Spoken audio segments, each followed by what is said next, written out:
All right, everybody, welcome. This is Albert Campo with CantinaMX Podcast.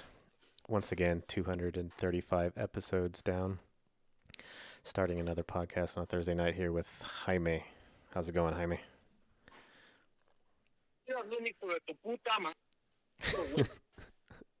Whoa. What's up, everybody? Who was that?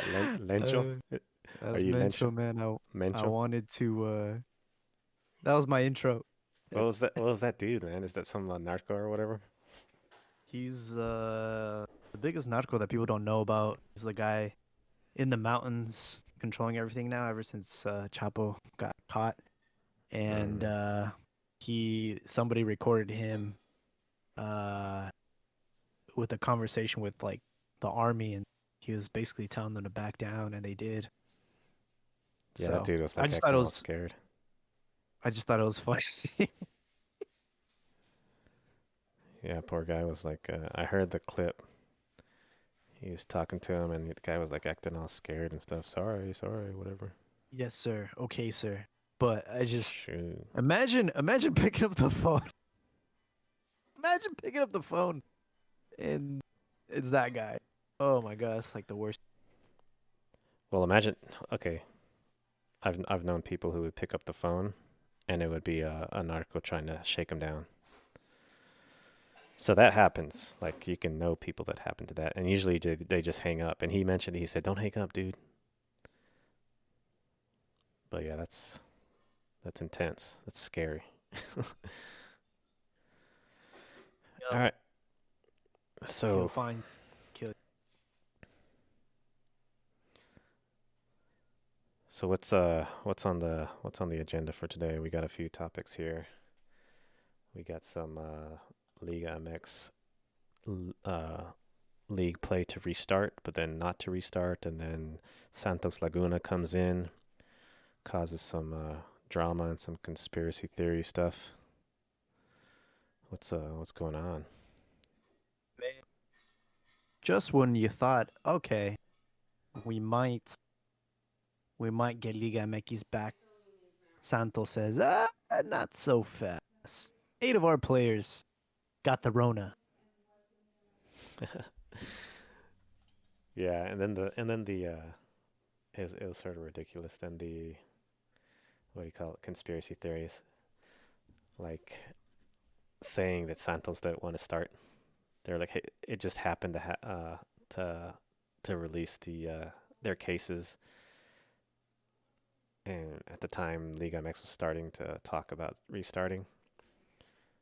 Coincidentally, Mm. but I don't buy all that conspiracy stuff that Santos doesn't want to start and all this. Uh, Well, it's interesting because everybody was giving La Chofis shit for going to a party, and his girlfriend basically recorded him, and it basically showed that he wasn't wearing a mask, nobody was wearing a mask, nobody was adhering to like the social distancing, and he got a lot of shit this week for doing that. And then Jonathan Orozco, who's a goalkeeper for Santos, celebrated his birthday, and it was the same thing. It was like nobody was really adhering to the rules. Everybody was having fun, like it's like a normal day. And obviously, with the news of Santos having 8 of their players exposed and caught with the Rona, it makes you wonder, hey, like, have you guys been responsible? Like, have you guys been actually like getting a hold of your players? Because it seems like they basically told everybody to work from home, and instead they're just partying time. yeah, so lack of education. I got the picture of Orozco out there with like a band at the party and his birthday party. He had a fun old time. But yeah, that's just the way like players are gonna do, man. Some players are gonna do that stuff, and who knows if that was the cause and all that. I think there were some other instances of other players also. Uh, Bet. but yeah, so 8 of them, and I think 22 tests came back so far, and they're waiting for more tests to come. So Yeah, that's that probably puts into doubt the 'Cause, I mean, with Chivas, they've been very, very transparent uh, about what they've been doing. Like they have a bunch of videos and photos of everybody getting tested as soon as they get into the facility, and it just looks like they've been super thorough. And there was even a proposition about hosting the games in Guadalajara between Estadio Jalisco and el Estadio Akron, and just have it in one remote area, because I think Guadalajara has been one of the cities that have had the least amount of cases. So they Mhm. were saying like, oh, instead of everybody traveling everywhere, let's finish up the season and we can do all the games here. Yeah, But obviously, with this new news, it sounds like the season is gonna be canceled. yeah. So sort of like we said last time, like I'm down to scrap the league, start over in Apertura. The Femenil league has already been canceled. They already announced it. So the men should follow suit. Yeah, so they're ahead of the curve. And Cruz Azul fans everywhere are going to be like, we almost had you. Yeah, that's sort of just like the movie. That's sort of laughable. Like, okay, they're in first place with however many, and there's plenty of time for them to fail. Like even if they were in first place, okay, say they were in Liguilla, and this came and like put a pause to the season. They could have been in like cuartos and like semifinals, and I would have been like, I don't. There's no guarantee. They could have been in the They final. could have been all the way to the final, and I would still be like, they're going to lose. They're gonna lose. Like you're not winning no trophy, dude. They could be in the final against like Veracruz, and I would still give Veracruz the money, bro. I'd be like, you know what? They'll find a way to win. Yeah, They'll dude. find a way. Well, actually, let me backtrack. Cruz Azul will find a way to fuck this up. Yeah, Cruz Azul would They need to definitely. put that word in the dictionary. Cruz Azular. Yeah, so that's I was I don't know bringing if you up. know this, but in Spain they're trying to make remontada like uh in the dictionary. They're trying to put it in the dictionary after Barcelona lost against Liverpool last year. Oh yeah, Yeah. remontada. So if they do that with Spain, they should do that with Cruz Azul. Be funny. Yeah, there you go. Cruz Azuliar. It's a legit word. So yeah, that's there are hopes for any type of soccer. We got Bundesliga, and I don't like. I want to see details. I want to see transparency on what exactly they're doing. You brought up a link to the Costa Rican Costa league. Costa Rica is the first league in the CONCACAF region to restart their season, and Behind closed doors. Yeah. they're doing closed doors. They're making the players put on their uniforms at home. They're not letting people carpool. What else are they doing? This is ridiculous stuff though. Like check this out. Okay, carpooling. If they go on a bus, they have to travel the same day as the game, I think. And when they go on the bus, only one person per row on the team. So they're separating themselves uh, from the bus. What else? Let me see what they have. Got, Are making sure that everybody has their own labeled water bottle. yeah. They're not allowed to greet each other. They're not allowed to spit. They're not allowed to celebrate goals in a group. Uh, no one over the age of 60 is allowed to be at the game. they're not even letting like reporters and photographers in the stadium. Yeah, they're very minimal. Like they're cutting down even the amount of staff, coaching, people even coaching. Some of these things are good. Like coaches over 60, they're trying to keep out. Um, but like separating the players, that's some of this stuff is sort of dumb because when they get on the court or on the on the court, when they get Fields. on when they get in the field, they're going to be bumping into each Right. other, you know, Yeah. doing all kinds of stuff. So it's just useless. They have to That's do. all. Yeah. It doesn't say anything about test. I think okay, there won't be mass testing of the players because the government doesn't say that should happen or doesn't say it has to happen. That's where it's got to be. Like you have to test every single person that's getting Yeah. involved in this, and once they're all good, then they're playing like Mexico's doing. So if somebody like I wouldn't doubt with this whole coronavirus thing, like if they don't do good testing, one player could possibly get it and spread it to some other people, and they could keep on playing. They might have the sniffles while they play a game, and then they'll get over it. I could see that very much happening. These are young, tough guys.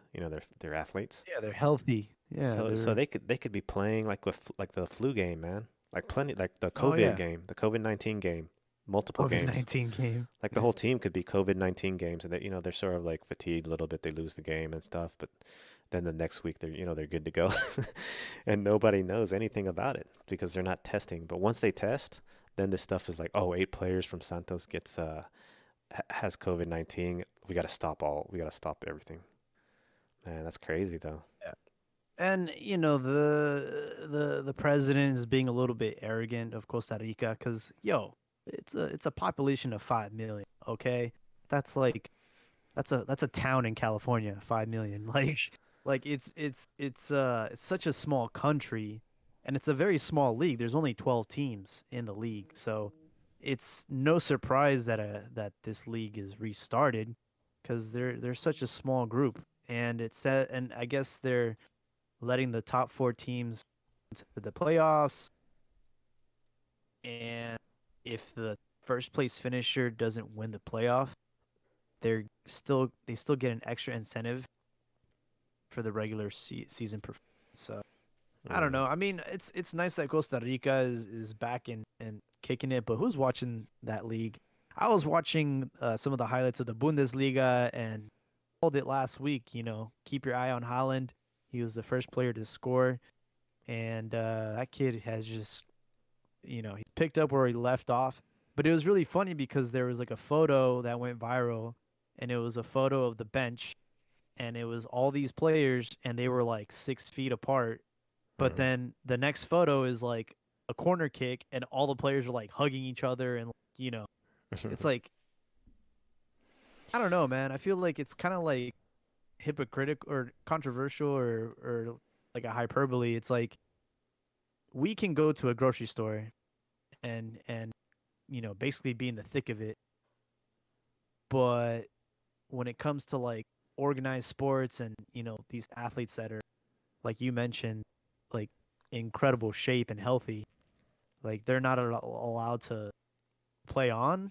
I think it's like, just let these guys play. Like they'll be fine. They should be considered like okay, so they should be considered a household.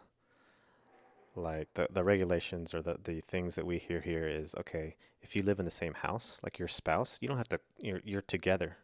The team needs to be together. The Yeah. whole 6 feet apart on the bench is just for appearances. It's just for like to show, okay, look, we need to do separation. But they're in a team. They are going to be playing very close to each other. They're going to probably be touching each other on the field. The opposing team definitely. It's a game of physical contact, so there is no separation. The whole league should be like a whole household, and everyone should be tested. And then once you're clear, you're together. You can be together. I guess the UFC sort of did it also. They have separate rooms for for fighters to work out and stuff, where before they would like share rooms. But they're all together, man. They're all gonna like have physical contact with each other at during the game at some point. So all of the separation doesn't make any If sense. anything, it's safer for them to just be like in a concentration camp, you know? Yeah, Kind of exactly. like when Mexico, I remember when Mexico what did they do? Like 60 days before the World Cup, they just pulled all the players like way prematurely and they were just in a concentration camp. Like they should just do that with all the teams, you know? They're Yep. going to be able to control everything a lot easier and you won't have situations like what happened with La Chofis or what happened with Jonathan Orozco where they're just, you know, not following the rules and partying. You know, they wouldn't have been in these situations if they would have just, you know, had their own concentration camps for each club and then they can just finish off the season or whatever, do something. Yeah, that's I agree. Like they should be totally Yeah. isolated, totally, and that would keep things safe. Um, I was telling you guys on the Yeah. chat that Well, my wife and daughter were at, and people don't even know. This is like an example. My wife and daughter were at Ross, and everyone was told to be 6 feet apart, and they told them to be 6 feet apart, even though they're in the same family. So people don't even know why they're saying, why they have these policies in the first place. They're not using common sense. And then we know here about that first people were saying masks don't work, and then all of a sudden masks do work, and then all this stuff, and people don't know what's going on. So these guys need to use some common sense. But the 6 feet apart on the bench, that's just for appearances. A lot of this stuff is just for appearances. I like how Costa Rica, though, they say they're a country of education, a country of like good health care and a lot of stuff that they're trying to boast their and that's the same thing that Germany did with Bundesliga. They're boasting their processes, and one thing they said that they shut down the borders like immediately. They closed down the whole country.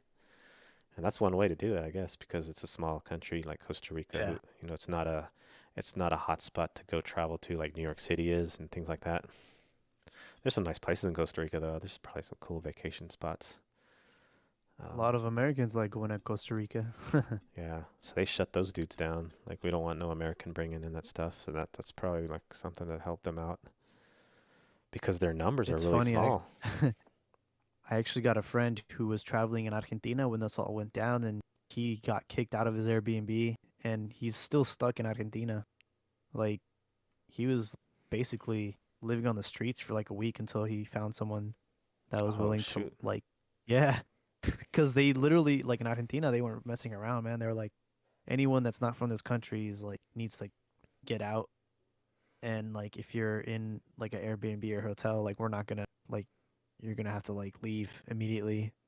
So yeah, he's still out there in Argentina, man. Like other countries are taking this like way more serious. Wait, but he's And he's from the U.S. yeah, he's from the States. Okay. He's See, still over there. that don't make sense either, though, man. Like, okay, so you don't want inbound. You don't want inbound traffic. Outbound, that's good, man. Get out of here. So unless the United States is, and this is what's happened in a lot of South America, like say Argentina or say Costa Rica closes down their borders. If you're a Costa Rican in Argentina, you're not getting back to Costa Rica because they're closing down their stuff. But You're like an you're American, screwed. yeah, or like if you're in Brazil and you want to go back to Mexico and Mexico's blocking stuff off, then you're not going back to Mexico, or you want to go back. It just depends on who's closing down stuff. But if people are closing down outbound stuff, I don't get that at all. Like if you're well, yeah, I mean if you're outbound, get out. If you have it, get out. You're not infecting anyone else here. That's good for the country. But yeah, there's some. I know a lot of people in all places in South America, particularly from Mexico, and coming back to Mexico was not the quickest. It's sort of like what you're talking about with your friend. They were stuck in Brazil, Argentina, and Peru, several countries for quite a while. They're they're basically closed. I mean, they're not doing flights. Like my parents just got back to the States almost 2 weeks ago, and it wasn't easy. Like the airport, uh, like they kept canceling their flights because there wasn't enough travelers that. So it was very difficult for them to come back. Um, but yeah, it's a very interesting. In the Bundesliga, they uh disclosed the views, like how many people actually tuned in, and they were not impressive. At least on Fox, because the games were mainly on Fox. They were getting two, maybe 300,000 views, and I mean, it's not competing with anything else, so kind of Yeah. disappointing. Liga MX gets about 1 million views every weekend, and that's just like one game. Yeah. So um, I think they just did a terrible job. Like I didn't see any advertisement or for for Bundesliga returning, Yeah. Neither did I. I didn't. and I mean, it I didn't watch it stuff, but yeah, I didn't watch it. The interesting factor though is toward the end, they actually showed a few Bundesliga games, and the you know Univision like had a lot larger reception. They got I think like 500,000 views. So mm, goes to show that like we're like the majority is the Latin X crowd, are hungry for football. Latinx. The Latinx crowd really, that's what we Latinx. that's what we've been talking about for a while, man. I wish Joel was on it, like, and it'd be another moment to prove myself right. Yeah, and then and to the end is in Spanish, right? So if you're watching to the end and you speak Spanish, whereas a Yeah. Pocho who doesn't speak Spanish is most likely, sitting there watching Black Mirror or something on Netflix. So yeah, the Spanish speaking Mexican or Latinx guy would be watching to the end and be watching like uh, Bundesliga or whatever. The American, not so much. A small majority Yeah. of Americans, English speaking dude who played soccer in high school or some traveling team, pay to play or whatever. That guy might be watching it, but yeah, it's not the driving force. I think So another thing that goes into this is you have to pay to watch this stuff, and Unimas is a cable is a channel that you can get over the air with an antenna, and I think they did show one game on Unimas, so maybe that also has to factor into like the total amount of views. Um, not having to pay to watch these games, and that's one of the reasons why I was actually excited when Univision got the Champions League rights because I mean you were watching like half of those games just over the air for free, which is kind of awesome. But it'll be interesting to see what happens because ESPN Plus starting in 2021 is going to take over the Bundesliga uh, television rights, and those numbers will probably get worse because ESPN Plus has not been performing well. yeah, I got ESPN Plus just for UFC. Exactly. But yeah, it's not a Yeah.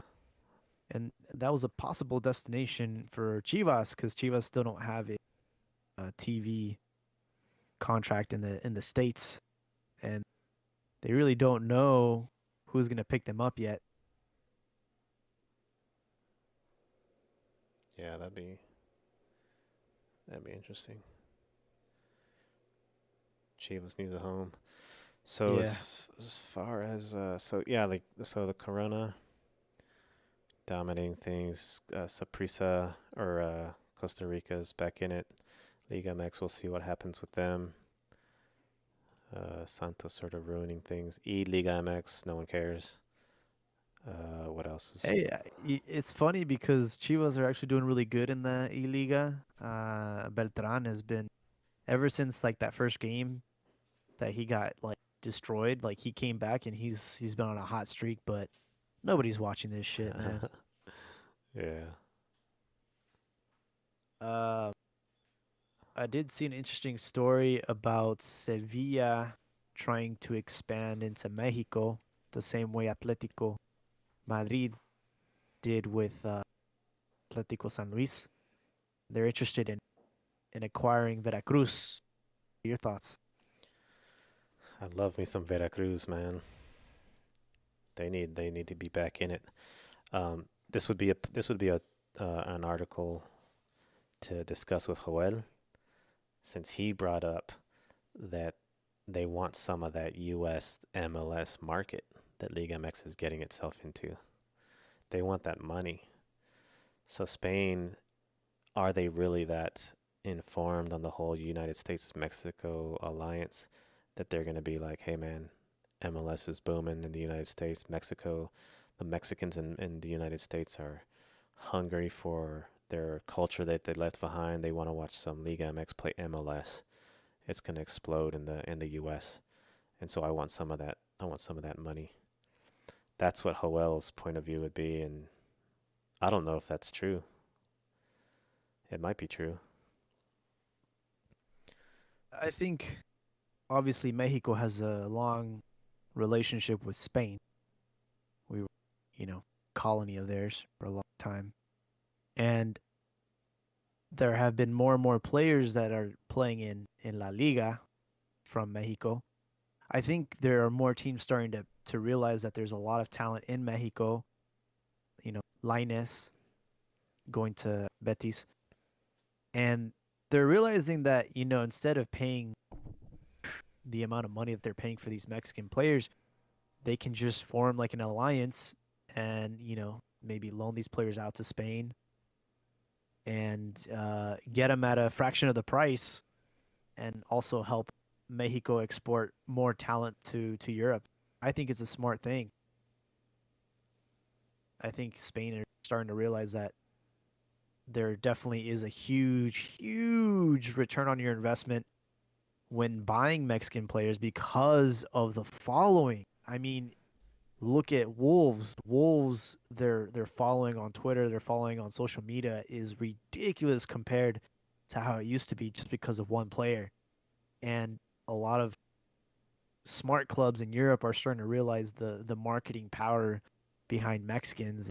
We just have a huge following, man. I mean, Leverkusen is still on our nuts. Like they still on Twitter, they'll still post highlights of Chicharito, just because they still have people that follow them because of Javier Hernandez. So they know that there's a market out there. They're just not willing to pay the 10, 15 million euros that these players are costing them. So they're trying to like plant seeds and and and bear our fruit before that happens, I guess. yeah, I'm reading the article. This guy says he's really ambitious, so that's a telling sign for the owner here. He has a club or academies, I'm sorry, in New York, New Jersey, and Miami. So he's looking at, I guess he's looking at the U.S. and these particular like South American, Central American, Mexican strongholds in, I guess not so much Mexican, but still there's lots of Mexicans in New York and New Jersey, and then Miami as well. But that's the Central South American locations, and so yeah, I guess they're looking for, he is definitely ambitious. So if he gets something in Mexico, that could be that could be interesting. Like you're saying, getting some players, getting some good level of Mexican talent. But I think the more so the fandom, man. Fans are like super fanatics of for especially the stars, like you said, Chicharito going to Leverkusen. And let's Oh, say there was a team in the second division that had ties with Mexico with Pachuca. I could be wrong though. in the Spanish second division. Yeah, I don't know Mm, if they're in the. I remember there was a team because they're it's not just Atleti. There's another team that started to do it too. So I don't know, man. I just think it's pretty cool. Uh, there definitely needs to be more Mexican players in Europe, and I'm not against getting some foreign investors to help that happen. Yeah, I think with a lot of things, when you talk about ambition, I think primarily in money. They want money, so they want the Mexican fanboys over here. Like we see it on Twitter, we see it amongst our peers here on Twitter. They want to buy those jerseys, man. They want to buy the Raul Jimenez jersey for whatever club he's at. They want to buy, like, if Chucky Lozano goes, they're gonna go buy that jersey, and that's gonna be money in their pockets and all kinds of stuff. That's what they the promotion of their like Sevilla. Imagine if Sevilla just becomes a huge league for Mexican, a huge team for Mexicans. Like all these Mexicans I want to mean, watch I'm Sevilla. sure. Want Yeah, I'm sure they got a little spurt just in the what 6 months that Chicharito was there. They probably noticed a huge amount of, I guess, uh, a spike in views and followers and all that stuff and their social media presence. Because I mean, I know Betis, man. I love Betis because they just ran with it, bro. Like they're, they mm-hmm. even upload like Mexican memes when they announce like the lineups and stuff. Like like Betis is all about it, bro. I need to follow them. I'm Both probably not following them. and both of those clubs are from Sevilla, obviously. So they're just catching on. They're starting to realize that. Uh, and it would be nice to see a club like Veracruz, come back to life. I think they've already announced that they're going to be joining that independent league in the second division. Like they're trying to, there's like six clubs already that have joined that independent second division league in Mexico. Oh yeah, the Club Veracruzano de Fútbol Tiburón. Uh, Yeah, Liga de Balompié Mexicano. It's starting in yeah. September. I didn't even know about that. That'll be interesting. Let's see what's going on with those dudes. Like two leagues in Mexico. Okay, we'll see what's up with that. It's gonna be like back in the day when they did AFL versus NFL. They just started their own league. Yeah, let's go for it. Like the more competition and the more opportunities players get to play. Like Joel and them would talk about MLS being, if you're not starting in a Liga MX team as a Mexican because some foreigner or whatever, then your chances in MLS. That's where you got to go and highlight your skills and give opportunities to young Mexican in MLS. And so this league is great, man. This will give opportunities to other young Mexicans to join this league and spotlight their talent and maybe get onto the national team. Unless it's like full of foreigners as well. We see the second division, the Ascenso is full of foreigners sometimes. True. It's full of players that were on those under 17, under 20 Mexican national teams Yeah, and just, maybe got debuted in the first division just to get their minutes to, adhere to like the what was it? What was that one rule? Where each club had to have a certain amount of players under 20. It was like a rule that they had. It's like, oh, if every club has to hit a certain amount of minutes yeah, that for was the for 10-20 or uh, some rule. 20 rule. So 10-20 I rule. think like a lot of those players were just discarded after, they hit their quota and started to struggle staying on the first team, and then they either go. You see a lot of these players have the same type of career path, like they go to like Costa Rica or Honduras or something, or they just end up playing in the second division in Mexico.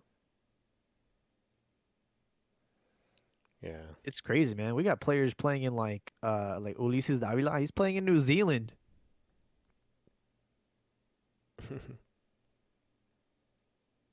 One of the top goal scorers of the Australian League.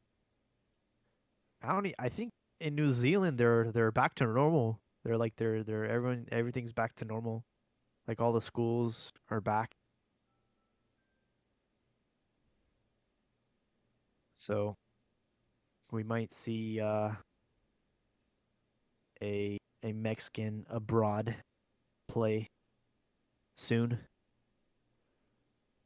Yeah, that will excite some people. We got any YouTubers on the comments? Yeah, we got Luis. He says, "Saludos. If a tree falls in the forest and nobody's around to see, does it make a sound? If a good Euro club has no fans, is it even a good Euro club?" uh, Mm. like Sevilla, man. This isn't the days of like. Remember when Torrado played with Sevilla?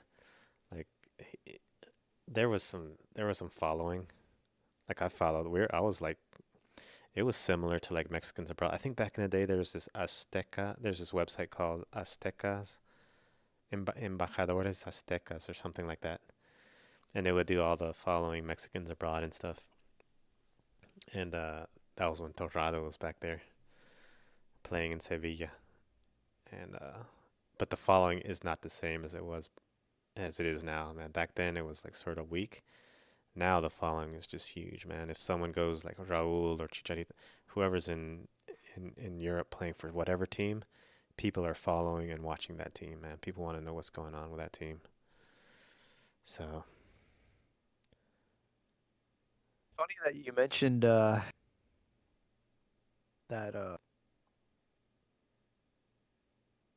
Guerreros Aztecas. Embajadores Aztecas, I think it was called. Uh, Let me because see if there's a YouTube channel I follow, and they're called Guerreros Aztecas, and it's I think the main guy, his name's Eid or something. He he's in, he's from Spain, but every week he always updates everybody on you know all the players and stuff that are abroad. And he was in Napoli when Chucky was there. He like interviewed Chucky and stuff. He's been doing it for a long, but he's based out of Spain.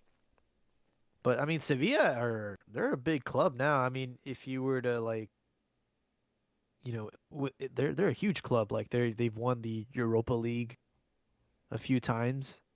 They definitely have a lot of respect in Europe compared to like other teams in Spain.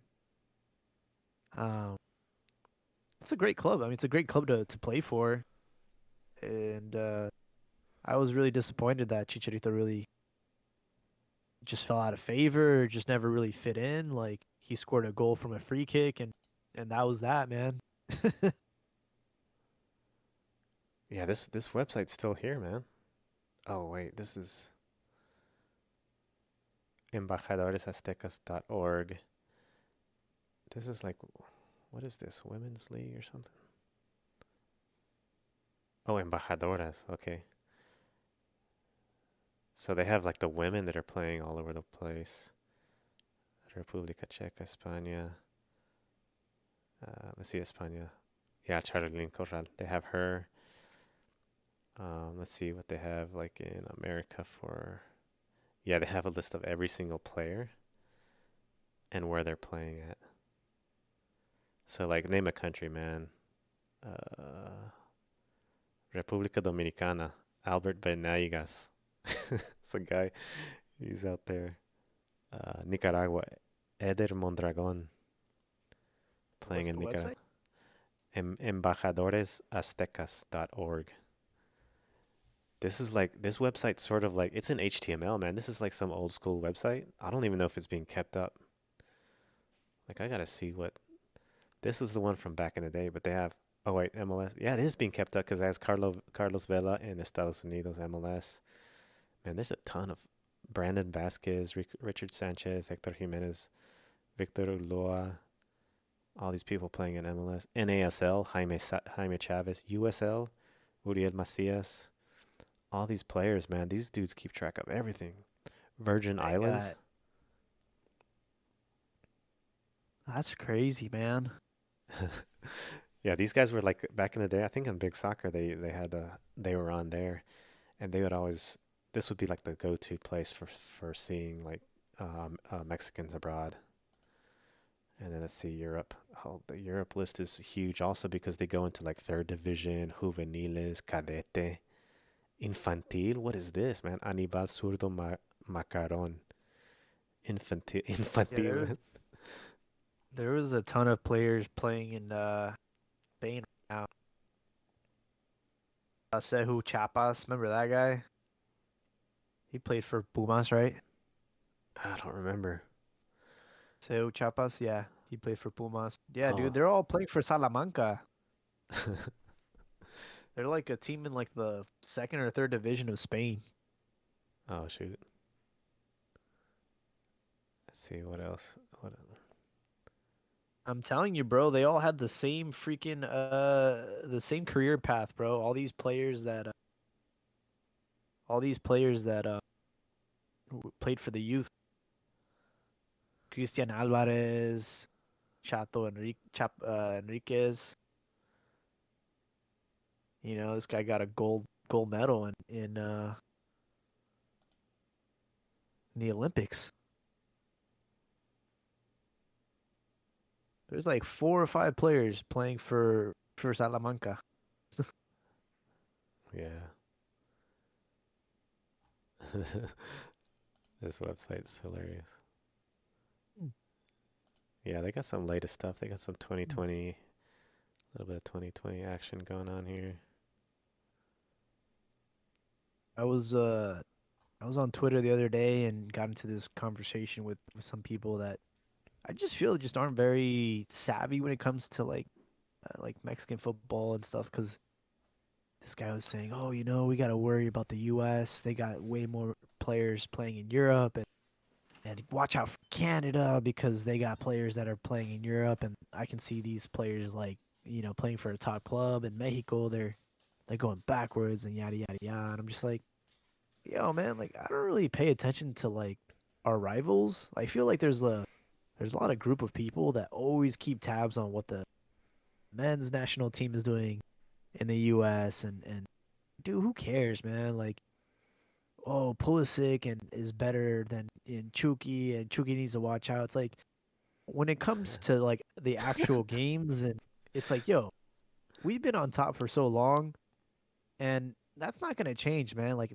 these games are always gonna be competitive, and yeah, I do want more players in Europe, but it's so much easier for an American to get a work permit in England, for example. A lot of these players that are playing for the national team are, they have parents that are like from Germany, or, they're from all these, they have European ties. And it's just like, and even then, it's like when it goes, like at the end of the day, when we actually play against like Canada, like these games aren't even close, man. So I don't even know why they're tripping. Yeah, that's like an old school mentality, man. That mentality was from like 2002 and stuff. Luis is like laughing over here saying when you mentioned Canada there on the chat, he's like, Canada? What the? But yeah, okay, so Canada, man, that's like insignificant country in the world of soccer. Like you might have one or two players like pop up like, oh, they're really good. But like the whole team, man, they're nothing. So the United States is in sort of the same spot. Like I feel like the United States needs to go back in time to where they have Bruce Arenas attitude or gameplay where they're bunkering and they're all like in a tight unit controlling the defense and they hit the counter like on you. Like that was Mexico's kryptonite, man. They'd frustrate them. They'd hit the counter on them late. You know, they'd play horrible. Like Mexico would be doing tiki taka on them all day. And then, and that like 10 minutes left, they'll hit the counter on Mexico, thinking that, they're pushing all their lines forward. Mexico is. And then all of a sudden, you know, what's his name? Just like, or the U.S. counters with speed and beats them. That's the only way U.S. is going to do anything. Yeah. They're not gonna have a whole ton of talented ball skilled, ball at the feet skilled type of players to compete with like a Mexico and the depth of Mexico. So that's just like ridiculous, man. I And mean, I'll admit though, I could say right now, and I don't care about saying Pulisic is probably better than Chucky. Chucky's sort of like one dimension, sort of like one or two dimensional. Pulisic sort of has like the whole type of package, man. Uh, Chucky's got speed. that's shut down his speed. Pulisic's got good ball control, good movement, good vision. Um, so that argument, but that's not going to mean anything. Pulisic's just one dude. What's he going to do? The craziest thing, though, and kind of just to give people perspective, Pulisic is probably the most talented player on the men's national team right now, and that's not the case for Chucky Lozano. He's not our best player. It's probably like Yeah. maybe like third or fourth. But I mean, Raul Jimenez is he's one of the best players on the team right now. You have Torreira, incredible midfielder. I mean, we have so many other players before we put Chuki's not our number one player, Well, and I think it's just that's just the reality of it. yeah, with Chicharito going to MLS, Chucky might have like more of a solidification in the Yeah, lineup, but yeah, I remember like what would it be? Chicharito in the middle, they Raúl maybe on one of the wings, and then yeah, no, Tecatito on the other, and then Chucky would, Tecatito. yeah, Tecatito, Hmm. and then Chucky would be on the bench.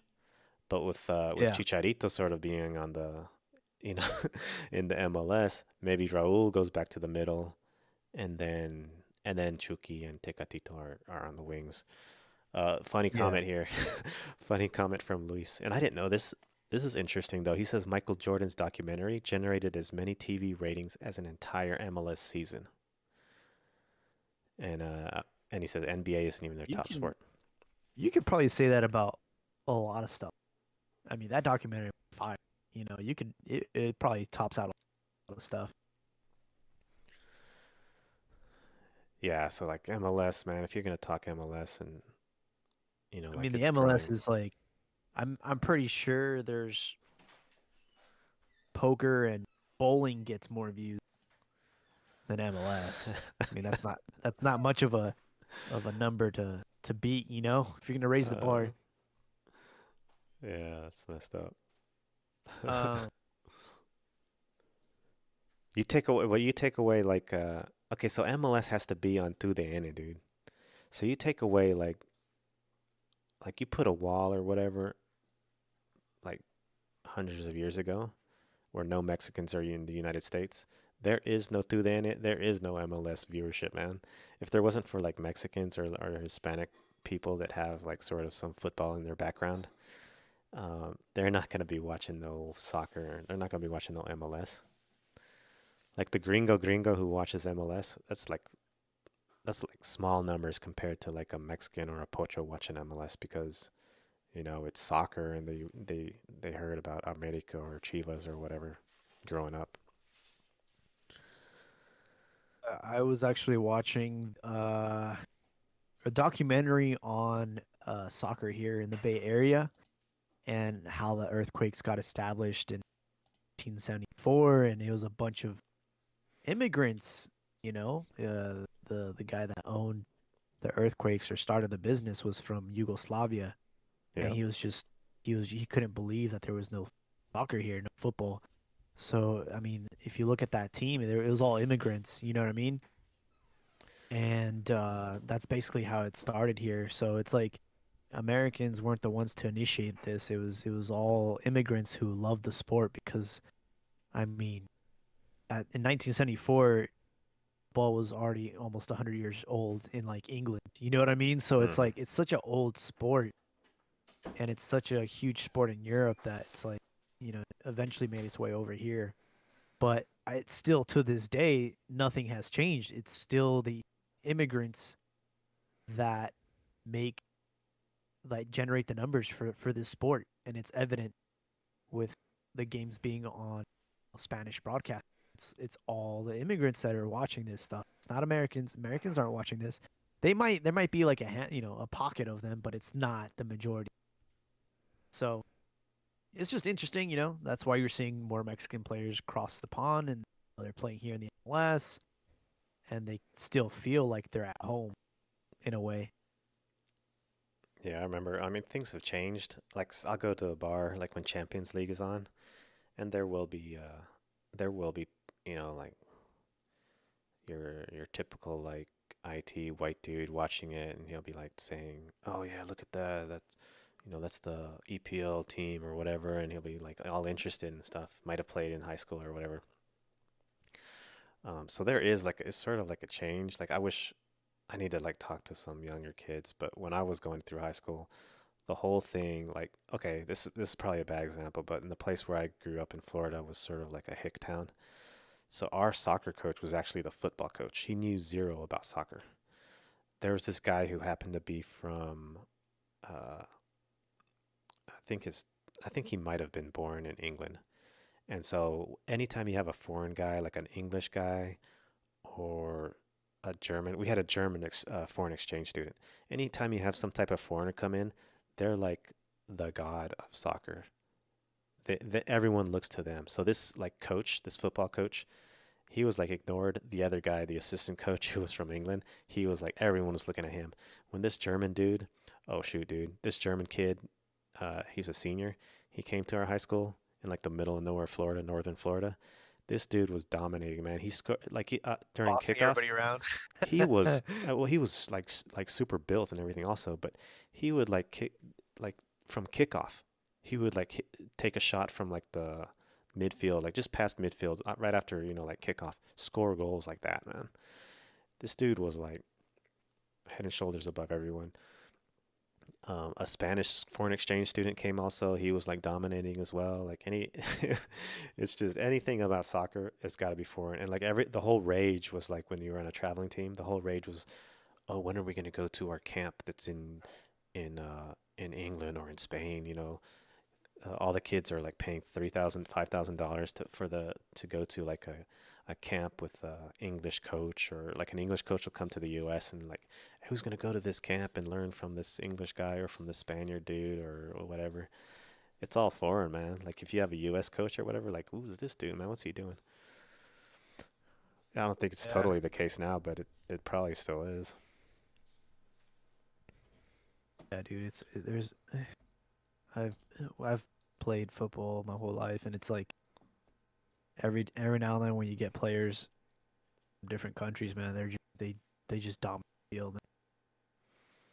It's just like damn, it's just how it is, man. Like that's all they grew up playing. Whereas Yeah. here, it's like here, people maybe played it like at a elementary level, but not in a competitive. I didn't want to get too sidetracked, but I did want to bring up something Balotelli posted on Instagram, and he was saying how he wanted to take football back to Africa, like all the African players to play in Africa, and because he's been dealing with a lot of racism, man. Like he's Italian, and he gets racist chants thrown against him, man. And Yep. he was trying to propose an idea of bringing all the African players to Africa and starting their own league and just, you know, doing that. Was Pretty that crazy. was that an Instagram video or a picture? It's a screen. It's like I think he used like his notes app. He just posted it on his IG, but it's in Italian. Uh, see if I can find it. I can send it. Uh, I just see a video. and at first I thought it was like a parody because I saw it on Twitter and it was translated and I was like, there's no way he said this, but he was dead serious about it, man. And for me, it baffles me how like racism is so still a huge thing in Italy and in Europe, and it's like towards their own countrymen, dude. Like it's so crazy. Yeah, I see it. He says some simple thoughts for you, politicians of the world. Don't you think that if you haven't been putting your hands on Africa's riches for centuries, there would have never been any immigrant from the continent? Africa is the most powerful and richest continent on the planet. Why do people leave it? War, sickness, ignorance, no poverty. And how can Africa be poor if it's the richest country on the planet? Exactly. Everybody knows the answer, but it's just convenient to be quiet and act like nothing is happening, right? In my native country, Italy, they often say Italy to Italians, and it would also be right if African was for Africans. Mm. Oh, there's another one. That was a recent. recent one, Yeah. but there's another one that's uh, I think FIFA has done a terrible job handling racism. Because I mean, before this Corona thing was put on halt, there was games literally being stopped because of the fans being so racist. And it was like every week, man, another player just picked up the ball and started, breaking down and stuff. And I'm like, yo, like how like FIFA needs to really start like either taking points away or banning fans from allowing to enter the stadium. Like they really need to put their foot down on this because it's totally unacceptable. And it happens not just in Italy. They've just been like the biggest offender, but I mean in England you see that, and in Spain I remember somebody threw a banana at Dani Alves and he picked it up and ate it. yeah. I was It's like, yo, man. There's like it's a lack of diversity. I think that in some of the like in Italy, in Spain, where the norm is has been the norm for a long time. Like he says, like Italy, they often say Italy to Italians. So like the US, the diversity is so great that people are used to it. But in places like Italy or even Spain, when you see somebody different, it's like it's not often where you see somebody different. And so it's more easy for people to act that way, to be racist and stuff because you don't have like peers that are black, that are Asian, that are Mexican, that are Brazilian, like you do in the United States. In the comment says there's a lot of African countries that get automatic work permits, and that translates to football too. Plus, domestically, most teams like England, France, and Germany call up black people. Yeah, for sure. I mean, if you look at like France's team, bro, Yeah, France's team that won the World Cup, bro, everybody's from Africa. Most players were. it's well, there's like an athleticism to it. Like athleticism is a big part of any sport, but if you can get an athlete and teach them technique and ball control from when they're a child, then you just like doubled their skill. Sometimes it's hard, man. Sometimes you have torpes and stuff. but but yeah, man, like Balotelli, like Germany has had plenty of well, like you mentioned it, right? France. Dude, man, they just dominate the talent those Oh players yeah. have. Um, Speaking about developing talent, there was a video. Oh, it's been 12 years since Gio scored his first goal in Barcelona, and kind of started the whole debate. Like, what is it about our youth players, winning World Cups and having such high potential? Why do we have such trouble developing talent? I said that that's our peak. Our peak is like being teenagers. That's like the best Mexican you'll get is a teenager. But why do you think that is the issue? Oh, jeez. Maybe I want to say it's like mentality. It's got to be mentality because, like, say for example, say for example,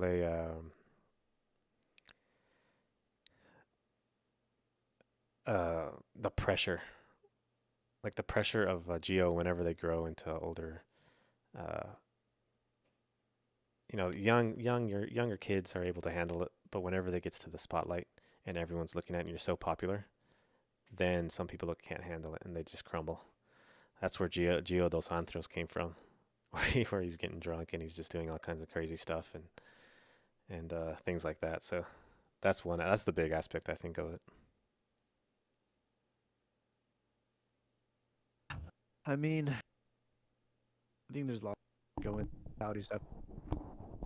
Um, I think just like the handoff system from the academy to first division debut is definitely ideal. A lot of these players are just playing for the academy, for the under 20, under 23 club, and then when it comes to like making their debut, they get debuted very quickly, and then they kind of get discarded. That happened to Chicharito. His first goal was in 2006 against Necaxa. I remember that game too because I just remember his name. I was like, who the fuck is this guy? Chicharito, what the hell? Scored in his debut. Didn't hear from him ever again until 2000. That's fucking crazy. 4 years. Yeah, I don't know, man. I think like okay, there's a bunch of stuff. Like the Mexican likes to have fun. The Mexican likes you've been around Mexicans. If there's a party or if there's something going on or there's a reason to laugh or to make fun of somebody, that we're all about it, man. And if there's like some fun to be had or whatever, then it's gonna be done. And concentration is not gonna be there. Like seriousness is not gonna be there. The hunger is not gonna be there. Mexico is not like a poor country. There's a lot of the players for the national team might be like uh, hijos de papi, a lot of them. Um, Oh yeah. and that's not the case with like in Argentina or Brazil, where you're living in poorness, man. You're playing on dirt. You're playing without shoes in Brazil and the favelas and all that stuff. You're playing for your life. And and I've said that before, man. The hunger in South America, the hunger for feeding your family, the hunger for being big, pushes you and motivates you, and makes you mentally strong to overcome challenges. And no, I ain't going and doing that foolishness or partying and doing all that craziness because I'm worried about my career. I'm worried about losing what I got and all this stuff. It's like I mentioned. Oh, I think I tweeted that stuff. It's like Rocky Balboa in Rocky 3 when he was preparing for Clubber Lang with balloons and uh, and like clowns and like a circus going on in the gym and stuff. And Clubber Lang was like in his closet or whatever, or in his basement, like doing sit ups from a pull up bar and all kinds of stuff. And that's the hunger that we saw the results. Like Clubber Lang busted him up, and that's what's needed in the soccer player, man. You can't be some pampered little kid who doesn't know have work ethic, who wants just to get a Ferrari and roll around, or like a trophies. That's why trophies, man. Trophies could be like the best player in the whole world, but if this dude's like all messing around in the pool and and doing all kinds of shenanigans and stuff, and then you're not going to be taken seriously. You're just Well, wasting. another thing too. Sorry to interrupt, but I just kind of go for Sulcro. It's like the Mexican player gets paid very well, and I think that's the difference too. And the guy, the he's like the general manager of Leeds United. He's Spanish, and he was being interviewed by Higuera, the old VP of Chivas, and the guy was being straight up. He said that the Mexican player is making 30% more than the players in Spain. So like, when you're a player in Mexico, you're making more money than you would if you were to go abroad. So we fall to that level of comfortness, you know? And That's and a like you said, that kind of curbs the hunger and the desire and the ambition because you're making a really good wage. Yeah, you've made it. And Yeah. people promote this stuff. Like all the Mexicans here in the U.S. speaking English and stuff. They're promoting that stuff when they say, "Oh, MLS to Liga MX and MLS, they need to unite and all this stuff." And they're promoting mediocrity. And people are like, no, I think it's a plus side because fans get to see their players up close and they don't have to travel to Mexico. They get to see them in the U.S. and all this. And everyone else is saying, no, we got to go to Libertadores. We need to push ourselves against the very best in the Americas and all of that. Luis brings up like this is something I never thought about. I don't think anyone's ever talked about that salaries need to go down for Mexican players. Like you mentioned, man, you can make it. You're a Pizarro. You just made it. You're set with as far as money playing for Monterrey. So why not? I mean, you're not going to Europe. You're too expensive to go to Europe. Why not go to make even more money? Go to Miami. Go to MLS. But you're settling, man. You're settling for money instead of increasing your talent to the highest level. I I don't know mean, how that, I don't know. I don't know if salaries need to go down, but you go to here, Europe easier. well, the thing about the Mexican League is it's a competitive, like people don't, like we don't give it enough credit. It, to me, I might be a little bit biased, but it is definitely a top 10 league in the world. Some people don't agree with it, but I think it's number 10 in the world because of the level, the actual reception of attendance, the numbers don't lie, man. This is a great league. It's a competitive league, and I would probably say it's one of the top 10 leagues in the world. And the wages are superior, and I don't blame a Mexican player for hey, you know what? If you can't match my salary, I'm just gonna stay here. I totally understand. There's Oh yeah, very few players, like, I mean, look at Chicharo. He had to cut his salary by more than half just to go to Sevilla from West Ham United. You know what I mean? Like, yeah. Because they're at least his salaries need to go down because they're divas. Okay, so say you're making tons of money. Like say Pizarro's at Chivas, he wins a title and stuff. He goes to Monterrey. They're gotta be more result oriented in their payment system. Like say he goes to Monterrey, he's their next big signing. What did in the league? What's his Gallardo? They had Gallardo. They had Pizarro. I don't know who else they got, but like what did they bring that team? They didn't get no title. They went to Club World Cup, but they didn't get no Liga MX title. So if you're not providing results, if you're not proving yourself, man, then why the next time you get your re up, that's got to be less, man. If you're not pulling in results. one thing that I got his name. His name is Victor Horta. He's the director of football for Leeds United, and I'll make sure to like link the interview because it was good. And he was saying that what clubs in Mexico need to do is, instead of selling their players for like the 10, 15, basically getting all the cash up front, sell the player at a lower cost, but with like a 15, 20% kicker, meaning where they get transferred to another club, they get some of that money back. So just like Mm, the way they do deals needs to be different, and then they'll be able to export more players. And yes, they'll have to wait a little bit longer to get the return on their investment, but it'll be a much larger. Like, imagine if you were to sell uh the hottest player in Liga MX, which is like Cesar Montes, for example. If you were to sell him to, let's say, Ajax, for, instead of getting 7 million for him up front, you sell him for 7. But then with, they get 10% on any future transfer, and then he goes to Ajax, he kills it, and then Juventus comes in and buys 50 million. You know what I mean? Getting yeah. 10% of that. That's the way you need to do business. Yeah. Sounds interesting. And yeah, and he was in the Higuera. He was saying like, man, you're praising the Mexican player, but you're also being, what's the word? Like, you don't have any on your team, so what the hell?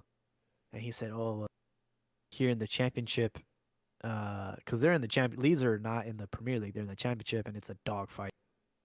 They have a documentary on Amazon Prime. If you guys haven't seen it, it's a really good doc. And he's saying that like you can like these directors are under huge, like, pressure and they can't afford to take a gamble on a Mexican player like 10, $15 million. They just can't take that kind of gamble. And that's why he says he doesn't have any, on his team because they're way too expensive. He says he can get a player from, from Spain or from South America for half the price. So Yeah. I'm sure there's a lot of clubs in that position where they would love to buy a player like Macias, but they don't have they can't take that. Oh, I lost you. Huh? I lost you. I lost the end of your statement. Oh, I said they would love to like give a chance to like Macias, but they can't afford to have that kind of gamble, you know. Because I mean, if you look at the Mexican player abroad, it's brought some inconsistent results. You have had players like Raul Jimenez, but I mean, if you look at Raul Jimenez's first transfer, he failed at Atleti, he failed at Benfica, and Wolves was gonna be his last resort, man, and he was able to turn it around. But you know what I mean? It's like a lot of clubs would have given up on him immediately, and they paid Atleti paid a lot of money for Raul. You look at players like Pablo Barrera, he went to West Ham, flopped. You look at Efrain Juarez, you look at, Ulises Davila. I mean, you look at a lot of players, young players that showed amazing talent, go to Europe and they have a completely different experience. They can't adjust the culture, the food, the weather, the language barrier. Like they shit their pants, man, and that's why the Mexican player has failed to prove its worth. We do have players that go out there and kill it, but we've also had a lot of flops. That's why, you know, it's a risky gamble. And Yeah, you gotta be. Yeah, you gotta be mentally tough. You gotta have some intelligence. I'm reminded of Pavel Pardo, and like that dude is smart. I think he learned the language like really good. Even Massa was over there, doing well and stuff. So you gotta have some intelligence, some mental toughness to go over there and just take on the challenge, man. It's not gonna be comfortable and all easy, and you're gonna have to work. And that's the whole point of going there is to work and push yourself to be better, not to just cruise along and semi dominate Liga MX teams and be the high paid player and get in the spotlight and be on the Mexican press on Football Picante every night, all this stuff. the thing you have to realize is, like if you look at the successful players that killed it in Europe, like Pavel Pardo, Osorio, Salcido, they were mature players. They weren't teenagers. You know what I mean? They had already Yeah. established themselves as a club player, and that's one of the things that like a lot of these people, a lot of the fans don't understand. Man, it's like, hey, there's nothing wrong with these players that are gems or jewels to just establish themselves in their club first. Like Macias, I mean, his season at Leon was amazing, but that was like his first legit season as a professional player, as a starter every single week. Like before that, he wasn't getting consistent minutes. You know what I mean? And Mm. you look at like Linus, he established himself at America, and some even say that he could have stayed there even longer before getting exported to Betis. Because he's struggling right now over there. A lot of these players don't even have 50 games under their belt yet, and we're already trying to export them to Europe. And it's like we don't need to do that. They can have a career in Mexico, and there's nothing wrong with going in your early 20s instead of trying to go as a teenager. Yeah, I think even Carlos Vela in one of his interviews admitted to it. Admitted, like I think they asked him. It might have been the Benny Feilhaber one when they asked him what was your biggest regret or whatever, and he said he wasn't serious as a youth going to Arsenal. He wasn't serious about the game, about playing, um, and that was like that held him back a little bit. So yeah, there's like a maturity level that you need to have as a young kid going to these clubs, and it's a career. Like how are you expected to be like? Well, maybe back in the day, man. You ain't going to high school, you ain't going to middle school anymore. You're getting out on the farm and you're getting a job and you're working for the family. And that's what these kids are pretty much doing, man. They're going to work. They're not going to school anymore, to prepa or whatever. They're going to some club far away from their home, and they're going to work 9 to 5. Playing soccer. And some of these young kids don't have that mentality. It's hard.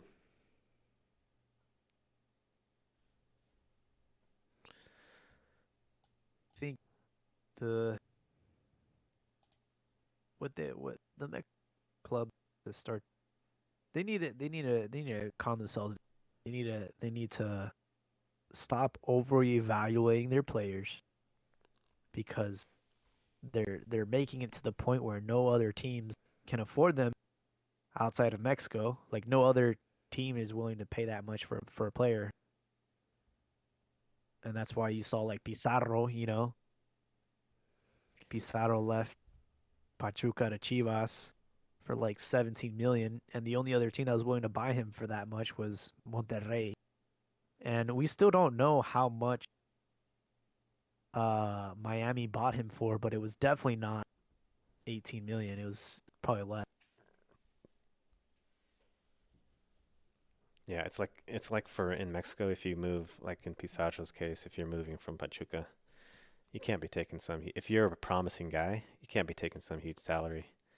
You got to be measured and say, okay, I want to take a huge salary when I go to to Europe and stuff. And a lot of things, like I was gonna say earlier, not any ordinary dude should be going to Europe. I mean, maybe you can try, but don't expect like great things.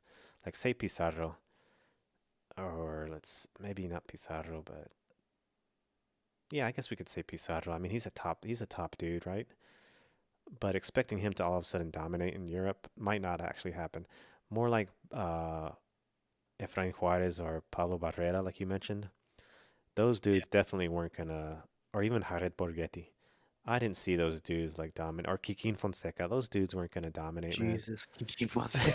Those dudes easily weren't gonna be. You could easily predict. Okay, they might do good. They might have some good luck and do great or surprise us all. But they're not gonna do jack. Like if you have a top player like Raúl Jimenez or Chicharito, Chucky, those guys are gonna be the ones. Okay, yes, they're the top dudes. Send them. Not no mid tier type of talent, which like a Pulido, Pizarro, that they're going to be iffy. So it might be a good idea not to even go because you're not gonna it's not gonna pan out. You're gonna just you're gonna be like the United States players. Oh, the United States has all these players in Europe. Yeah, they're in like second division or they're not starting for their clubs. It's just like a norm every day in the park for the United States players, man. But Yeah, Mexicans want their players to go there to actually do something. yeah, it's actually not just participate, but to be the man. And very few players, in my opinion, have been able to earn that kind of respect. Hugo Sanchez, Rafa Marquez, Javier Hernandez. I think Hector Herrera was the captain of Porto before he left to Atleti. These players became essential to the club. They went from participating to being the player that is relied on. And I think a lot of like there's very few players that have been able to do that. Andres Guardado was another player that comes to mind. Like he carried PSV when he was there. He's one of the undisputed starters of Real Betis. And that's the thing, man. It's like I'm tired of seeing our players just rot on the bench, man. It's just so frustrating. It's like Yeah, I don't know why that it's a constant thing, man. It's like why is Chucky Lozano running on the bench? It's like unacceptable, man. sometimes What a it's waste. yeah, sometimes it's luck. Like like with Memo Ochoa, sometimes it's yeah, passport. Luis says passports. Um, but a lot of times, like it always comes back to mentality. Luis mentions like Chicharito. And I said like a not no ordinary, like not some mid tier type of player. Chicharito could be like he says he's the definition of ordinary. Yeah. I can get that. He was like the top goal scorer tied with Hurt Gomez. He was a poacher, like Luis says. But what Chicharito had, and we saw it with the national team, is that dude would put in all his effort in playing. He would run, he would do all he could. He had the mentality to go to Manchester, to go to Real Madrid, to go to Europe and do everything that he did. Like, score goals off of his face. It wasn't because of, all of a sudden accident. It was because of his hustle and his effort to where, oh, he was in the right spot. And, good accidents were able to happen where he'd kick the ball off his face for a goal. So it's the mentality, and then the work effort that gave an ordinary player in Chicharito to become what he was. And I don't have no problem calling him a legend. Uh, he said that when he came back. I just wonder like when did this life coach come into his life and like sort of turn in. Maybe he's probably always been that way, like really super high and mighty and offended and like getting into battles with everyone on I mean, I followed this guy's career from Chivas, and I did notice a shift when he joined Madrid. It got to his head, man. And I don't blame him. He was at the biggest club in the world. He was with the best players in the world. He was butt buddies with Cristiano Ronaldo. He even took Cristiano Ronaldo's girl, well, kind of. So like it definitely got to his head, and he started to be more of a diva when he got there. On and off the field, he was complaining when to the referees anytime he would get fouled. That's where like the La Diva came out of him, and then it got solidified when he went to Leverkusen and became the man. And ever since then, it's been he changed. His interviews changed. He went from being this kid that was all about the team and all about I don't care about individual records. I just want the team to win. I just want the team to win. I just want the team to get 3 points. It was always about like the team. And then his interviews started to be a little bit more. He started to be a little bit more cocky, a little bit more egotistic, and he started to just uh, turn them into therapy sessions. He would start venting, start listening to his haters. But yeah, yeah, he gets too emotional, too upset. And yeah. it's good to have like I think it's good to have an ego. Like all great players have to have an ego and even sort of like not Look at look MJ. yeah, like not look at their negative aspects. Like I think of okay, yeah, MJ is a good example. Like you saw the documentary when they talked about Scottie Pippen. When MJ was gone, Scottie Pippen was like the man, right? You are the man. You have that ego, and then all of a sudden, when the final, the last minute shot goes to some other dude, Tony Kukoc, instead of Scottie Pippen, what are you gonna do? You have your ego, man. You gotta be, and that's like the sort of the sign of a winner. It's sort of like it could be look as like a bum move to like not go into the game like Scottie Pippen did, and they still won the game and stuff. Like Tony Kukoc hit the shot, but that's sort of like a mentality you got to have. But you can't be like coming back to like LA. When I saw Chicharito in Houston, like anything that went wrong, he was complaining to his players. He was yelling at his players. He was frustrated, and that's just like a like a whiny. That's the whiny diva that comes out. You got to be like just like keep your It's emotions in check. because I mean, think about it. You go to the MLS and everybody hates your move, and then you have no excuse anymore. You went from competing for a starting spot to getting that guaranteed starting spot every weekend, and you're in a league that should be easier to score goals. That's your job is to score goals. You're not a defender. You're not a goalie. Your job is to score goals, and you don't get a goal on your debut. It's gonna, it's like that pressure is. Yeah. And the best thing that probably could have happened to him, this COVID thing, because who knows how long his dry spell could have been. Yeah, that's actually true. And you can't be like coming in thinking uh Luis sort of mentions it. You can't be coming in thinking you're the main dude. Like say if he went to Chivas and he didn't do too well. You imagine Chicharito getting benched. Like Chivas is stacked. Like say they got all their other players that didn't come through. It was stack Chivas with Chicharito, and Chicharito doesn't do anything at certain games, like for a few games. You know, bench that dude, man. Imagine Chicharito getting benched. Would he accept that? there was no guarantee he was gonna come in and start, Yeah. even if he was, because I mean we had dude our team was stacked, man, with Macias. I mean, it literally, like, we had to get rid of Pulido because we didn't have room for him because of Macias. So let alone a player like Javier, despite his resume, there was no guarantee for him to get that starting position. So, That you know, reminds me. That reminds me of you mentioned Pulido, dude. I was watching, and oh this is yeah, some how we not talked about this? this is some serious bullying, dude. Him and Pizarro ganging up on Carlos Santos, dude. That is some.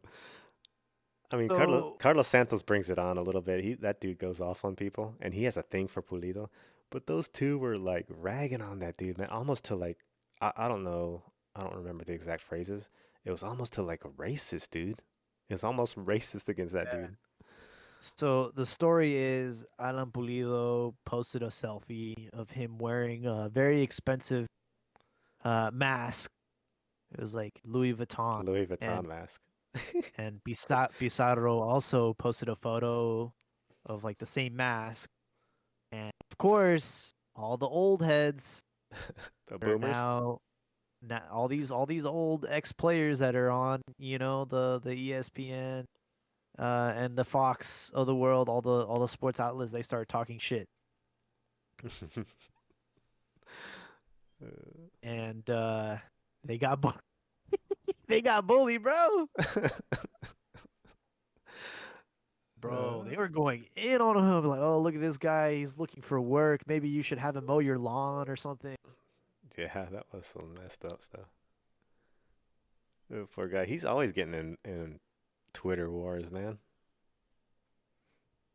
It's the thing, man. Like, I'm on their side, bro, because you see it all the time. You see all these old heads coming in, just, oh, you guys don't have the mentality that we did in our days, and they're always picking shit, talk shit about, but you're literally like, they are literally your paycheck. Because what else are you gonna talk about, man? Like, you guys have to go on these TV shows and review all the matches that happen every single weekend, and your job is to like criticize these players, but they're literally your paycheck. You know what I mean? Hmm. So I'm on Pulido and Pizarro's side. Is like, hey man, you guys are retired. You guys aren't in the game anymore. This is how the game is now. So if you're looking for work, I got a front lawn that's getting long, man. You can. Oh yeah, I'm all for it, man. I think they do have a point. They both have points, I think. Pulido and Pizarro have a point, but also the old dude has a point. And any old dude on any picante show or whatever has every right to rail into these dudes, and they need to be able to handle it. If they can go to war on Twitter with these guys and be mentally okay and not be rustled and stuff, and not not be able to sleep at night because they're fuming and stewing over a a jerk store comeback that they want to get onto Carlos Santos, then that's a problem. But if they have fun and they're like a lot like Joe Rogan, you hear a lot. He says don't read the replies on Twitter.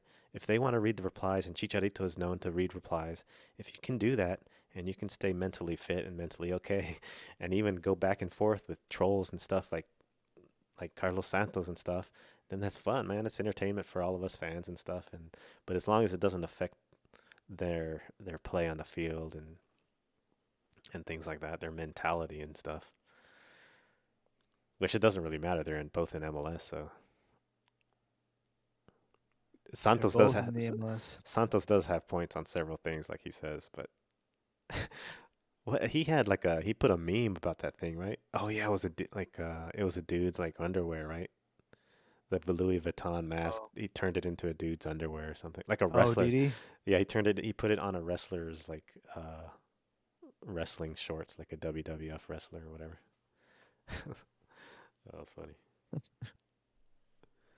Twitter, man, it's a young man's game. I mean, social media is a young man's game, so you got to be careful If you're gonna go guns blazing, you better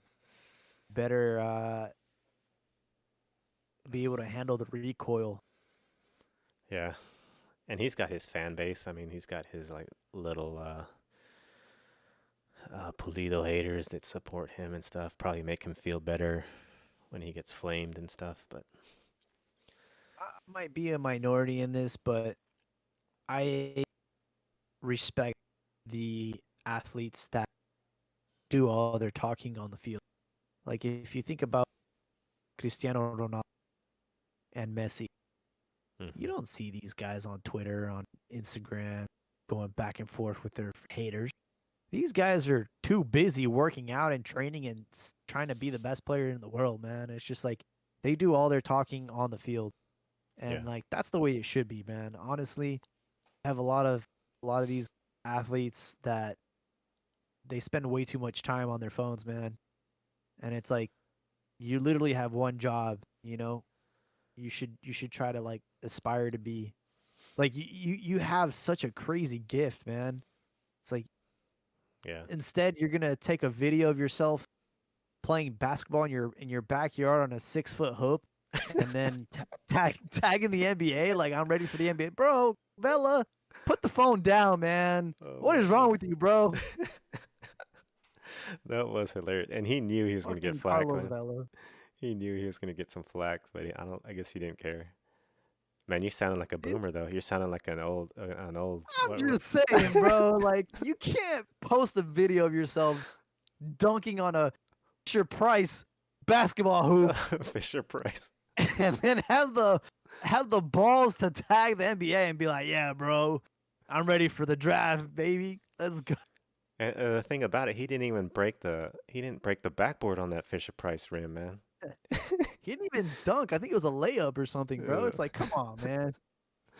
oh jeez. I swear, Vela and the MLS are like peanut butter and jelly. They belong to each other. They are the perfect. It's like the perfect relationship, bro. It's like he's good enough where he's the best player in the league. He's not even really trying, and he gets all the perks of having access to the courtside Lakers, and you know what I mean. It's like this is like the dream setup for him. And he's probably gonna retire there, to be honest. Yeah, see, that's another example, man. And I don't get upset, but like I see a lot of hate for Cristiano Ronaldo for like I guess allegations and past history and stuff like that, whatever. But that dude, like you said, man, I follow that dude just to see him work out and just to see him show his results. Unlike a Jurgen Damm type result, that dude, man, shows the results, man. He'll take off that shirt, he'll show the results on his Instagram or whatever. And you have all these wannabes like Pulido, like pulling up his shorts, trying to show his leg and stuff.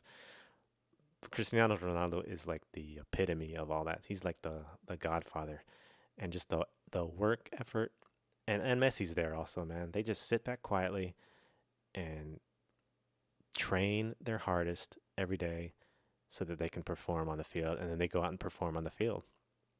Whereas other dudes, try to pose the same type of image on Instagram and on their IG stories and all this stuff just for like the clout and for the likes and all this stuff. And other people, don't have to do all that. All their fame and glory comes from doing stuff on the court, on the pitch, like on the biggest teams in Europe. So, I just think that a lot of these players need to have social media managers, and they really do. They need to have someone that handles all that for them and says, "Hey, man, this is the image that we have in for you in mind, and we need to keep and adhere to this image of yourself because the more you talk, the less you're getting respected."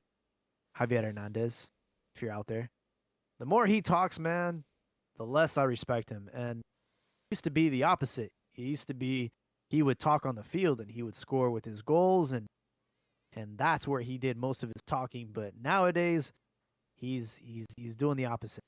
And more players need to have these managers that are looking out for them because it's definitely needed.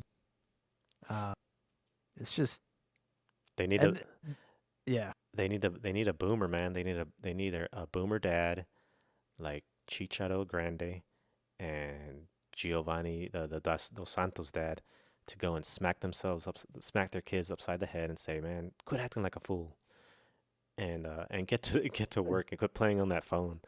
Like go and get their phone and Yeah. throw it on the floor and crack it and say, Get on the court, get on the pitch and start working hard instead of messing around on that Instagram." I watched that episode of Naked Humans where he had announced his thing to the MLS, and he was having dinner with his sister and his parents, Yeah. and his parents just looked so disappointed. Well, They were like, "Yeah, you talked a lot, man." it's like I didn't really get that. I mean, I didn't pay attention, I guess. But on the other time, whenever he called from where is he at, Spain, right? Oh, Whenever crying? Chicharito, whenever he called crying to his dad, it was like they were like he was a yes man. I guess you have to be when you're comforting your son and stuff. But they were acting like like a yes man, like and I mean, you're not gonna be humiliating your son and making him feel bad in that type of situation. But um, Off the camera, he got actual advice. I don't think they would though. I don't think they want to like he's not his kid at home anymore. He's like a grown man. So you're not gonna necessarily say, "Well, son, I don't think you should do that. You shouldn't have that." Like there's a certain and plus he's a superstar. Like Chicharito's a super. Like imagine having a son that's a superstar. Oh, I can't say that.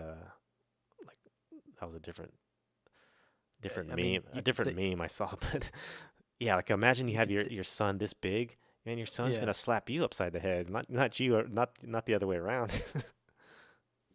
yeah, you could say out of the three generations, he's been the most successful. Uh, Yeah, it's tough. It's and he recently lost his grandfather, and he went on IG live like the next day, and you could tell it like really upset him, and yeah, I think he's been quiet ever since. He hasn't really said much. I think he played a E game. I think he played for Galaxy FIFA, but we really haven't heard much from him since. Um, if you are gonna do like your whole social media thing, do it like Jurgen Damm, because I swear, bro, I was not a fan of Jurgen Damm until I started to see his TikTok. And he is such a good sport. He is making fun of himself. And he's posting these videos of like he doesn't know how to cross the ball. And I'm like, wow, man, like good for him. Like, he actually is self-aware. He knows that he sucks, and he's just making fun. He's making fun of himself. And it was, dude, like he has like a few TikToks, and they're all like really, bro. I'm like, wow, this guy gets it. yeah. He's like the class clown. Even before that, man. When he like I doubt he did that seriously, man. When he did the Cristiano Ronaldo celebration and took off his shirt, I think he knew he was gonna catch flack for that, man. But he did that stuff anyway, and that's just like the clown in him, dude. It's just like the party type of guy that he is. That's the way you got to approach it. It's like if you can make fun of yourself first, then nobody else can. You know what I mean? Because then Yeah, it's not funny. And yeah. I think like players like Chicharo who do the opposite. They respond to haters. It's like, yo, man, if you would have just made fun of yourself, like for crying about going to the MLS, everybody would have just been like, ah, ha, ha, ha, like that's funny, and then they would have probably like supported him. Instead, he kept like digging himself in a bigger hole. Well, I didn't mean to say I was gonna retire. It's the beginning of my retirement, and then it's like, bro, just you're making it worse, bro. Just admit it, make fun of it, and move on. Yeah. It's that Dreyfus. That's the Dreyfus influence right there. It's not letting down. Like I'd want to just. I mean, I don't know if I'd want to pay, but I would like to pay just to see what that dude says on one of his seminars, man. Just to see, just to see and like, This guy does one TED talk, and all of a sudden he's the guru. yeah, man. I wonder how much it costs to go. Like, who even does that stuff, man? Who goes to see like some type of like life seminar. I don't know, man. Yeah, it's pretty easy to get sucked into those. You know, you read a book from that person, and then you, oh, they're gonna have a seminar, you know, and then you're like, all right, cool, I'm down. It's like you kind of got bought into like their mindset and what they're trying to say to you because you read a book about them or an article, and then they happen to be in town, so then you cough out money. Shoot, man. I'd rather go watch Franco Escamilla. Oh, dude, that guy is so funny. And I hate that, like, I just discovered him, but holy crap, man, that guy's funny as hell. You see, I was telling Ron, he was interviewed by Jose Ramon like the other day. Really? Yeah. They were talking about some stuff. He was saying he's a naco like Cuauhtemoc Blanco. Like he thinks he and Cuauhtemoc would get along and have a good old time because like they cuss and he calls himself naco, a naco. They're Well, crude in their Themo language. is the definition of not giving a fuck, dude. That guy, Yeah. when Mexico went to South Africa and they were in quarantine for like 40, 50 days, he was in his hotel room smoking a cigarette. Like, no fucks given, dude. No fucks given. That's why that dude's like one of my favorite. Just the way he would against the US, against Kobe Jones or whatever player, he would just like get into people's face, bow up into their face, like do a two for flinching type of like fake jab at him. The Sal Caetano game, all that stuff, man. That dude is just But oh the Honduras game and the Honduras game when Copa he Oro. elbowed that player. Yeah, he elbowed that player. That player was sort of like he was legit also, man, because he was like kissing in his ear and stuff. Oh yeah, yeah. That was hilarious. They don't make players like that anymore, man. Yeah, man. People fold nowadays. These all these Zoomers up in their feelings. Before we go, there was I don't know why I keep talking about Geo, but they were saying, "Oh, is Geo a top 50 national team player of all time?" Oh yes, that's an embarrassment right there. To even like who even talks about top 50 players? Like everyone argues about the greatest of all time. The greatest. That's the top one player. Like why are we Yeah, talking about number 50 50. or 49 or 40? Like what? Yeah, as if we have 100 Peles and Maradonas in the history of the Mexican national team. You know what I mean? As if Yeah, we had that many players to like cipher through. I could yeah, understand if you're a country like Argentina or Brazil where you've had sh- like generations of great players, but in Mexico, shit, man, yeah. Like oh, you broke through the 50 mark, man. You are like it's not saying much. this is a discussion worthy. Like we gotta discuss this topic, man. Top I think 50. the problem is this: everyone is starting to find out things to talk about, especially the sports outlet. You know, all these people on Twitter, all like they're all running out of shit to talk about because there's no sports going on. So now they're every day there's these stupid polls, man. I'm just like, you know what?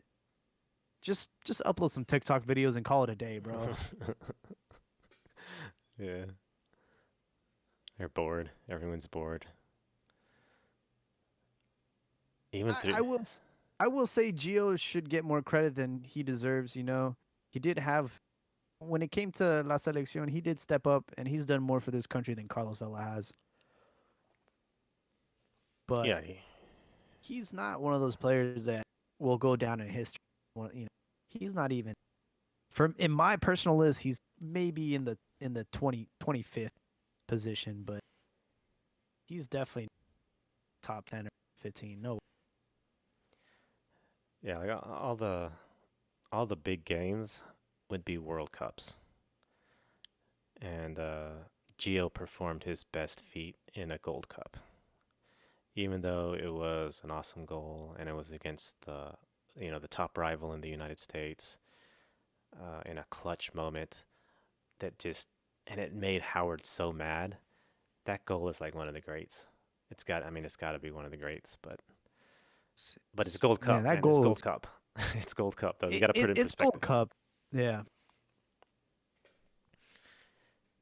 Do similar stuff in a World Cup, like the Chucky goal. Now that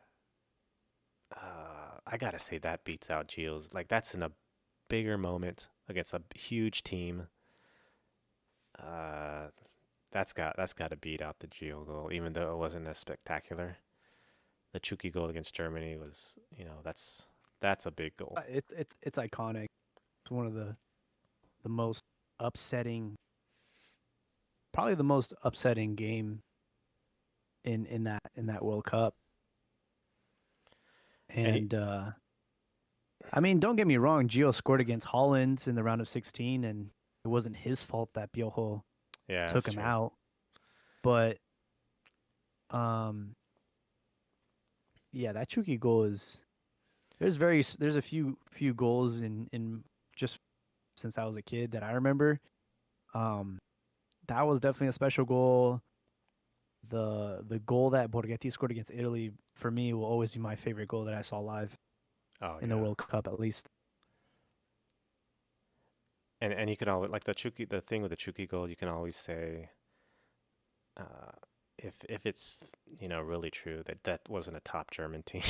Like I don't like they weren't at their best at that World Cup. Sort of They like were the the world France, champions. yeah, sort of like the France team that Oh, that Chicharito yeah. scored on and Mexico beat. That team was sort of in ruin a little bit. Um, but yeah, that was a huge opportunity at the time for like Chicharito to score in Mexico to win that game. Um, and then of course they were eliminated, so it's sort of downplays it a little bit the same way that Germany was eliminated. Um, but It's just I don't know what it is about the group stage, but Mexico never has this problem getting out, and just fall into the same traps after that. The knockout stage is always it's always been our kryptonite, and it whoever, will continue to be our kryptonite until we have enough players that are consistently playing against these elite players, man. yeah, whoever scores like a game winner in the knockout stages for Mexico to continue on, that dude is gonna be the true Mexican legend. And we'll see what happens, because with this COVID thing suspending football, uh, World Cup qualifiers are supposed to start, and we don't know if the World Cup itself is going to get pushed as well. The Mm. only thing that Qatar has going for it is the fact that they were planning on doing it in the winter time anyways, but um there's it's going to be interesting. Yeah, we'll have to see. We'll have to hope things work out with this whole Corona. All right, man. Got any last comments or things to discuss? Well, I'm sure we'll have plenty more to talk about next week because in Mexico there never fails to be drama and chisme. But I will again thank our listeners for listening to our podcast during these quarantine times. And I'm also going to plug another podcast called Plam Chowder. It's P, not clam chowder, Plam Chowder podcast. And yeah, it's up and running. It's 2 seasons, and it's something that I created with my good friends 5 years ago, and we finally were able to get it up and running. So yeah, check it out if you guys just want to listen to some crazy stories. Is this just general talk or sports Yeah, related? me and my best friend, we swapped stories anywhere from illegal activity to just you know times we got laid, and it's all over the place, and it's pretty entertaining stuff, and it's actually pretty awesome to like listen back 5 years ago when we started this thing, and listen to the guests and the stories that we've had, and it's just like holy crap, man. All right, man. Good plug. All right, thanks, Luis. Luis has been an active member of our chat, so thanks to him. And thanks to all listeners out there. Thanks for joining us, and we'll see you guys next week uh, on the Cantina MX podcast. Have a good evening.